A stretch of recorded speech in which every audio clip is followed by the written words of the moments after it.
Bismillah ar-Rahman ar-Rahim. Ambassador Ahmad, Minister, a good friend from Saudi, Dr. Ibtisam, and President of CGSS, General Jafri. I appreciate you calling and sharing our think tank's views today. I've been given a specific topic, so I'm going to have to, it'll be boring in the beginning, but from the geo-economic, I'll move on to the geostrategic. The boring because I have to state some stats with you. And I was only given this mandate last week because Shaukatreen couldn't make it. So I'd asked Dr. Ibtisam if she had any reports, and we dug up some McKinsey. I got my staff working on it. So I'll start with the, I'd say the economic rise of the UAE. And with that, our numerical numbers are important. So I'll run those by with you so that you can have an insight on what actually were the enablers that caused the exports, the enabling environment, and the economy to be uplifted, of course, in the GCC region with very big players there. So I'm going to start with a terminology called resource curse. Now that's interesting, and I'll define it in the economic sense. A term used in economics to describe how the presence of a particular resource can later become a substantial problem for a country. The resource curse affecting the GCC economies, whereby there is too much dependency on petrochemicals, of course oil, as the main drivers of income and domestic growth, implication, revenues, and hence expenditures, are closely tied to the market valuation of that resource. Thus, things move along smoothly as long as the prices are good, but trouble starts when the prices drop, and we experienced that in 2008, which I'll walk through the slides. So, some basics. Historically, the UAE known as, of course, the connection point. I won't repeat that. I think the earlier speakers probably mentioned why its location is important. But because it served as a central hub of commercial activities of other regions, and thus today, its geostrategic location, which we keep repeating, was of significance. Now, geostrategic is also only important if you can actually make a positive impact for the citizens of that state. Not where the other international countries come and they benefit, use you as a pathway. And we keep repeating that when I'll come to Pakistan, that Hamari geostrategic location bahut achhi hai. So they took advantage of it, and we should be taking advantage of ours. At present, the economy, second largest, of course, in the Gulf region, estimated at over $380 billion, per capita $40,000, sectoral agris, of course, very little, industry 44, that's very high, and of course services even higher, 54% of the GDP. Exports, we know what their strength is. ADNOC was mentioned by Minister Haroon, and of course we're partnering with ADNOC to bring a refinery here, and that stands at about $320 billion, so that's very high. While imports, and it's interesting what they do import, is machinery, transport, and food items, right? So they haven't been, I think the UAE will be headed towards that from the research we did, but they haven't been able to develop that industrial base to start production at an industrial level of the scale.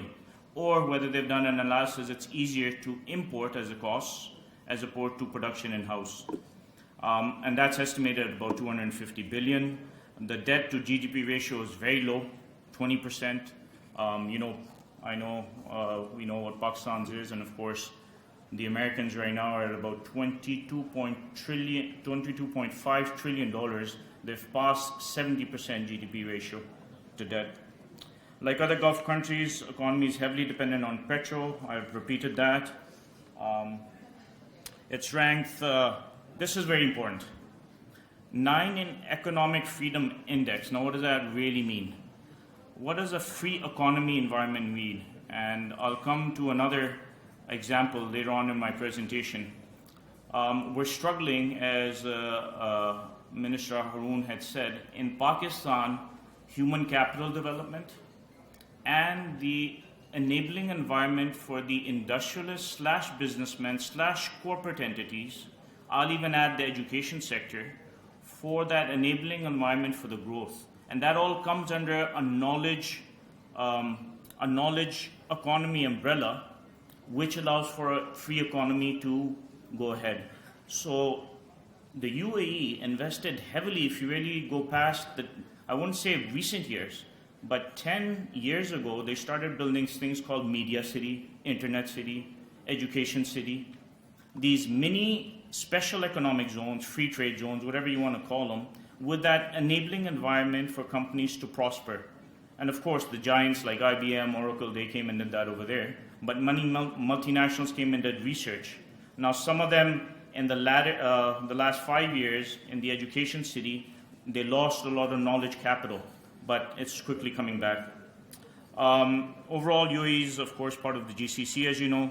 The last 6 states have been the GCC economies expanded rapidly. Between 2000 and 2014, just within 4 years, almost a 5% growth rate is pretty high anywhere else in the world at that time, after the Great Recession of 2008. Talking about 2008, the oil barrel went from 115 down to 30. Of course, revenues dropped globally. It wasn't just a Middle East issue, it was a global financial crisis. Remember back, Lehman Brothers, JP Morgan, AIG, the largest insurance, Fannie Mae, and all the giants in the US also had issues. Our own analysis, not to scare anyone over here in the room, but 2019, the US markets are saturated, bond sales are not that high. Come latter part of the summer, you may see effects of a global financial crisis starting again, like that of 2008. So there are some buffers countries can put in, and of course the UAE have done extensive planning. I was really pleased, and I must mention this, that the Emirates Policy Center, I actually met Dr. Ebtisam, not in Pakistan and not in Dubai. I actually met her at the Beijing Forum in Beijing.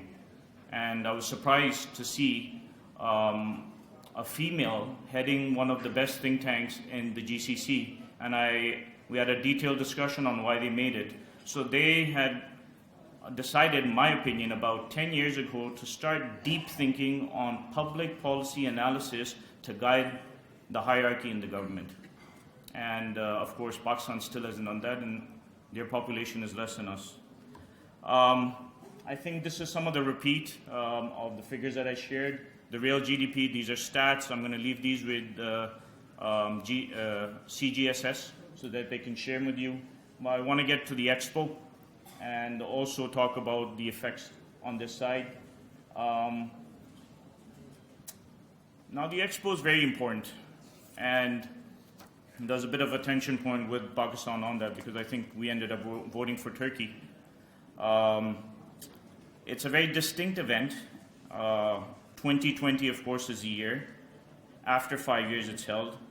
And it's the first time why it's very important for Pakistan as well. We should fully support Expo 2020 in Dubai. First time in the Middle East, Africa, Southeast Asia region, this Expo is being held.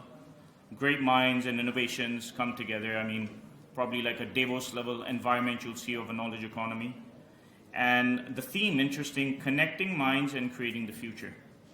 So you're giving, the global society is giving hints on where the global shift is taking place from 2020 to 2030. So as you keep hearing, Asia is the future, and GCC is connected right into that, and we have a bit of a gateway, a large gateway called Pakistan for this. An impressive area of infrastructure development is going on at the pace of 438 hectares, so that's huge for the Expo space. 25 million visitors are expected. Arrangement for 300,000 visitor capacity at designated places. 180 nations are slated to be part of this international event. It's almost like a World Cup or Summer Olympics. With 204 pavilions, the site will have more than 200 plus food outlets and 400 plus buildings within its ambit. The Expo coincides with UAE's 50th anniversary, which will be 2021. Thus, the near occasion of this anniversary, world is coming to the UAE in order to showcase the development of the last 5 years. So I think I've done your marketing for you, Ambassador, for 2020. But on a more serious note, as the world debt increases and the cash reserves are in the GCC, and China at about 3.5 trillion. Russia, I don't know their exact now, they were almost at $1 trillion. And on the western side of the world, Europe, and of course the Americas, South America, 2/3 of the world's cash, and of course gold, and assets, and human capital is on our side of the world. And when I say our, of course, GCC is meant there. MBS visit was very significant. Pakistan, then India, and of course, China. So this is interesting of the geostrategic shift that's taking place. And Expo coming to Dubai, I think will have more positive outcome for this region. Of course, we'll have our dubious plans from nations that don't want to see this area succeed. As one of our distinguished ambassadors had put it in the morning, that Pakistan's just starting to rise. There's good governance coming into place, and we have this spat with India going on the borders. Don't feel it'll turn out to be much, but it disturbs our knowledge ecosystem that Pakistan's trying to build. We're getting visitors coming from across the world, and it's not nice for these spats to happen across the border. So yeah, a little bit more about the Expo. I've explained what Dubai will be showcasing, the Expo with the UAE philosophy of the UAE government. And a very interesting thing that I got to see in Dubai, I think about a year ago, and Sheikh Mohammed launched it at, it's an IT conference, Expo, I forgot, at the big center, GITEX. And they showed smart city, enormous planning by the engineers, technologists, and the UAE very smart. They make the technology billionaire giants investors and business partners in their ventures. So all cash doesn't go out to companies like Google, Oracle. They become part of the vision of the UAE for smart cities. So I think this is about a $25 billion project. And the holographic image lifted up when Sheikh Mohammed opened it. It showed all the underground plumbing, electricity, Wi-Fi, the structures that are to be built, something that I've not even seen in Silicon Valley or even China yet. So the vision was that we are making it a smart city, and of course they started very fast on that. How are we on time? Oh, good. Okay. Cooperation, I think it's a repetitive. Our earlier speakers and our minister, BOI, shared that. So I'm going to skip this, and I'm going to talk a bit about the opportunities that I see coming. So I'm pleased to announce today that for Pakistan, and we're going to have invite the Emirati government as well, is there's a special forum that is held by the Chinese. It's called the World Special Economic Zone Forum. Now, it's been running for 19 years. The 20th year anniversary, the Chinese government has decided to hold it in Islamabad. What it does is invites, of course, the corporate community, the academia, the scholars, and the government officials to focus on special economic zones. And why that word is special, like if you look at Gwadar, the certain geographical area allocated to that SCZ, so very different from a free trade zone, don't get it confused with that, with different laws and regulations for a pilot or fast-track socio-economic growth. And the example that China has, in the late 80s, they had one called Shenzhen, right next to Hong Kong. Most of you have probably heard of a city called Shenzhen. So it was a small fishing town, late 80s, early 90s. Today, it's the third largest city in China after Shanghai, Beijing. Shenzhen contributes about $2.7 trillion. So they're bringing their huge delegation from China, the American and, of course, Canadian delegations. We're going to be inviting Saudi. I just shared with the minister about the dates. It's going to be in the first week of May. We're going to have BOI on board. The Prime Minister has consented to be the keynote to specifically explain. So the scholars, it will be twofold. The corporate community will be having their investment meetings, but the scholars will be sharing the enabling items that the government has to implement on fast track to make an SCZ successful, right? So I wanted to share that with this audience today. With that, I think I'll conclude. Thank you very much for listening.